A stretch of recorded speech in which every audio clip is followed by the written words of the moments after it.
अगर आपने अभी तक हमारा चैनल सब्सक्राइब नहीं किया तो अभी सब्सक्राइब करें और बेल आइकॉन को क्लिक करके हमारी लेटेस्ट वीडियोस के बारे में अपडेट।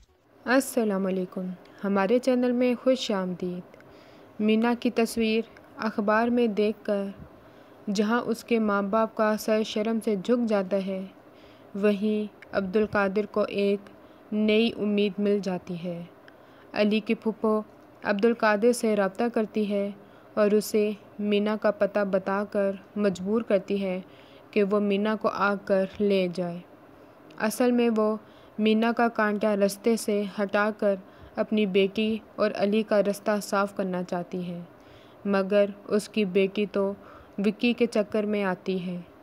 हुस्ना नौकरी के चक्कर में अली के दफ्तर चली जाती है, मगर कम तालीम की वजह से नौकरी नहीं मिलती। मगर अली, जो कि हुस्न परस्त होता है, हुस्ना को नौकरी दे देता है।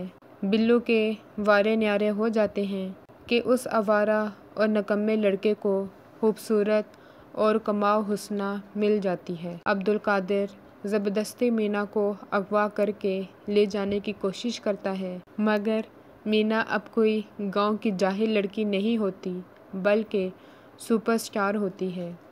अली पुलिस की मदद से उसे आज़ाद करवा लेता है।